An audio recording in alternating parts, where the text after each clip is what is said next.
অনির্বাণ, এই যে মুস্তাফিজুর রহমানকে কেকেআর তো ছেড়ে দিলই, এমনকি বিসিসিআই এর তরফ থেকে যেটা বলা হচ্ছে যে বাংলাদেশের ক্রিকেটারদের এবারের আর আইপিএল এ দেখাও যাবে না।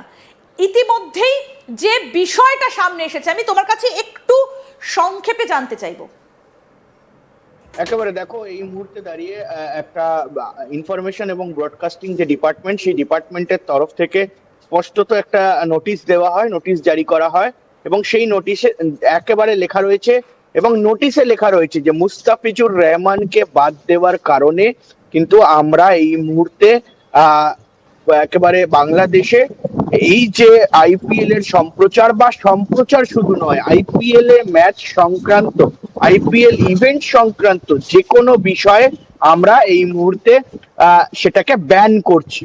এবং স্পষ্টত এটা কিন্তু এই মুহূর্তে আসছে যে ব্যান করা হচ্ছে, অর্থাৎ অত্যন্ত একটি একেবারে বলা যায় যে ডিপ্লোম্যাটিক পদক্ষেপ কিন্তু এই মুহূর্তে বাংলাদেশ নিয়েছে।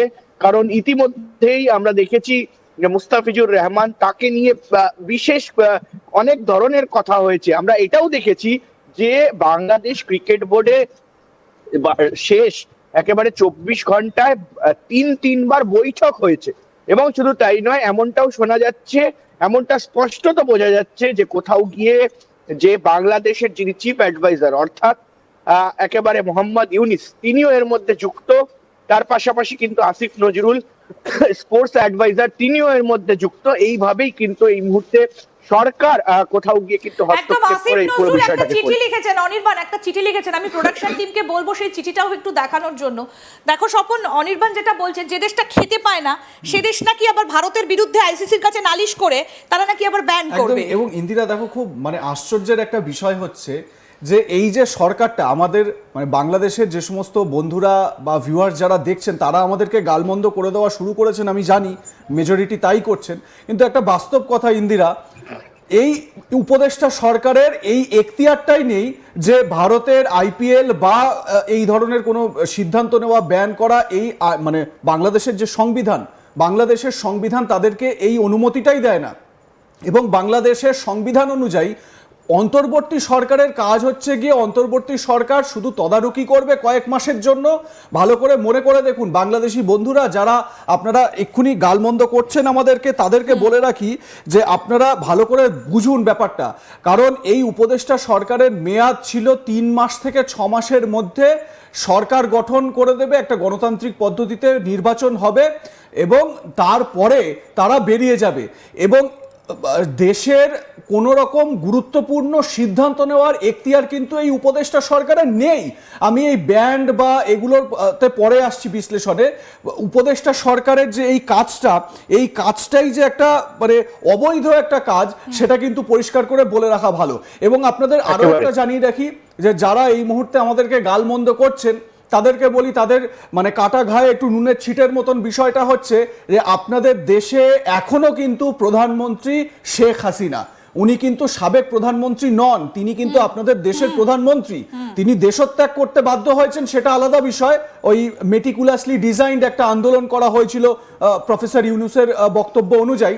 কিন্তু প্রফেসর ইউনূস বা তার দেশের মানে তার অন্তর্বর্তী সরকারের কোনো উপদেষ্টার কোনো এখতিয়ার নেই যে তারা এই ধরনের গুরুত্বপূর্ণ কোনো সিদ্ধান্ত নেন। ইন্দিরা, আমরা জানি কি, আমরা যদি ভারতের দিকটা দেখি, তাহলে ভারতের তরফ থেকে কিন্তু কি বলা হচ্ছে বারবার করে, যে বাংলাদেশে একটা নির্বাচিত সরকার আসবে, গণতান্ত্রিক পদ্ধতিতে নির্বাচিত সরকার আসবে, তারপর আমরা সেই সরকারের সঙ্গে আলোচনায় যাব। অর্থাৎ এই উপদেষ্টা সরকারের এই এখতিয়ারটাই নেই যে এই আইপিএল কে ব্যান করা না করা। এবারে আরো একটা কথা আপনাদের জানিয়ে রাখি ইন্দিরা, আর কিছুক্ষণের মধ্যে আপনাদেরকে সেই দিকগুলো তুলে ধরার চেষ্টা করবেন। বাংলাদেশিরা তারা কিভাবে লুকিয়ে লুকিয়ে আইপিএল দেখবেন, এবং সেই ডেটাও আপনাদের কাছে আমরা তুলে ধরবো। যারা মানে নিরাশ হচ্ছেন আইপিএল দেখতে পাচ্ছেন না বলে বা আইপিএল দেখতে পাবেন না বলে, তাদের জন্যও কিন্তু সেই বন্দোবস্ত আছে। চিঠিটা বরং দেখাই, যে চিঠিটার কথা উঠে আসছিল। অনির্বাণ, আসছি তোমার কাছে, আমরা একটু চিঠিটা দেখাই। দেখুন, এই হচ্ছে বাংলাদেশের সেই চিঠি। কি বলা হয়েছে? ইন্ডিয়ান প্রিমিয়ার লিগের সকল খেলা এবং অনুষ্ঠান সম্প্রচার বন্ধ রাখা প্রসঙ্গে একটা চিঠি এসছে। সেই চিঠিটা কি বলা হয়েছে একটু পড়ি আপনাদেরকে। মানে যে বাংলাদেশ খেতে খাবার জন্য তারা ভারতের ওপর নির্ভর করে, চাল পেঁয়াজ এগুলো বাংলাদেশে ভারত থেকে গেলে তবে তারা খায়। তারপরে তারা আবার একটা চিঠি লিখেছে, কি বলা হয়েছে দেখুন, লেখাই রয়েছে TV2 শাখা বাংলাদেশ সচিবালয় ঢাকা, 5ই জানুয়ারি, মানে এটা আজকের চিঠি। কি বলেছে, উপর্যুক্ত বিষয়ের পরিপ্রেক্ষিতে জানানো যাচ্ছে যে ভারতীয় ক্রিকেট বোর্ড কর্তৃক আগামী 26শে মার্চ 2026 থেকে অনুষ্ঠেয় ইন্ডিয়ান প্রিমিয়ার লিগ অর্থাৎ IPL ক্রিকেট খেলায় বাংলাদেশের তারকা খেলোয়াড় জনাব মুস্তাফিজুর রহমানকে কলকাতা নাইট রাইডার্স দল থেকে বাদ দেবার নির্দেশ দৃষ্টিগোচর হয়েছে। ভারতীয় ক্রিকেট বোর্ডের এহেন সিদ্ধান্তের কোনো যৌক্তিক কারণ জানা নেই। এমন সিদ্ধান্ত বাংলাদেশের জনগণকে ব্যথিত, মর্মাহত, ক্ষুণ্ণ করেছে। আচ্ছা অনির্বাণ, এই যে এই চিঠিটা লেখা রয়েছে এবং শেষে এই যে মোক্তার ফিরোজ খান সহকারী সচিব সেটাও লেখা রয়েছে, এমত অবস্থায় পরবর্তী নির্দেশ না দেওয়া পর্যন্ত প্রিমিয়ার লিগের সকল খেলা এবং অনুষ্ঠান বন্ধ রাখার জন্য নির্দেশ দেওয়া হয়েছে, যথাযথ কর্তৃপক্ষের অনুমোদন ক্রমে জনস্বার্থে এটা জারি করা হয়েছে। অনির্বাণ, তুমি একটা কথা বলো, যে বাংলাদেশে বসে বসে ভারতের বিরুদ্ধে বিষোদ্গার করা হয়, 4 দিনে কলকাতা দখল করে ফেলবো, 7 সিস্টার্স নিয়ে নেব, তাদের একটা ক্রিকেটারকে ভারত খেলা নেয়নি, তাতে এত ফোসকা পড়ে গেল বাংলাদেশের গায়ে, মানে খেয়ে কাজ নেই আর কি ভারতের। কারণ ভারত তো এতদিন একটা কথাও বলেনি, প্রথম স্টেপটা বোধহয় এই যে যেটা বারবার করে হিন্দুদের ওপর অত্যাচার হচ্ছে, বারবার করে যে ঘটনাগুলো ঘটছে, ভারত শুধু বলেছে যে আমরা নেব না খেলা বা বাদ দেওয়া হয়েছে, তাতে বাংলাদেশের এত ফোসকা পড়ে গেল। দেখো এই মুহূর্তে দাঁড়িয়ে সেটাই এই মুহূর্তে দেখা যাচ্ছে, এবং শুধু তাই নয়, তুমি যদি দেখে থাকো তাহলে কিন্তু এর আগেও খুব একটা বাংলাদেশি ক্রিকেটারকে IPL এ নেওয়া হতো এমনটা নয়। ফলে সে জায়গায় দাঁড়িয়ে মাত্র একজন ক্রিকেটার, এবারে নিলামে অনেকজন ক্রিকেটার ছিলেন বাংলাদেশের, কিন্তু মাত্র একজন ক্রিকেটারকে শুধুমাত্র নেওয়া হয়েছে, এবং সেটা কলকাতা নাইট রাইডার্স 9 কোটি টাকা দিয়ে মুস্তাফিজুর রহমানকে নিয়েছিল। ফলে সে জায়গায় দাঁড়িয়ে এই যে বাংলাদেশে বিভিন্ন ধরনের যে ডিপ্লোম্যাসি চলছে, হিন্দুদের ওপর আক্রমণ চলছে, সেই বিষয়গুলো নিয়ে প্রতিবাদ হওয়াটা খুব স্বাভাবিক।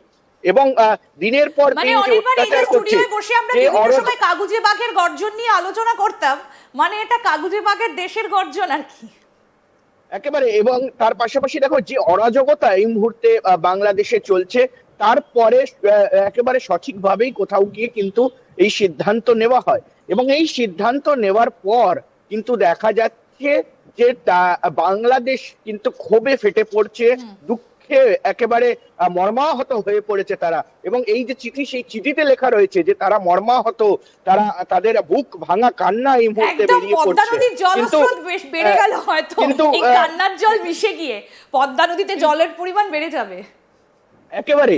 এবং সে জায়গায় দাঁড়িয়ে যে এই যে মুস্তাফিজুর রহমানের মতো প্লেয়ারের না থাকা, তাতে কিন্তু ভারতবর্ষের কিছু যায় আসে না, তাতে IPL এর কোয়ালিটি ড্রপ হবে না। আর সে জায়গায় মুস্তাফিজুর রহমানের থেকে বেটার কোয়ালিটি প্লেয়ার অনেক কম টাকায় কিন্তু কলকাতা নাইট রাইডার্স কিনে নিতে পারবে।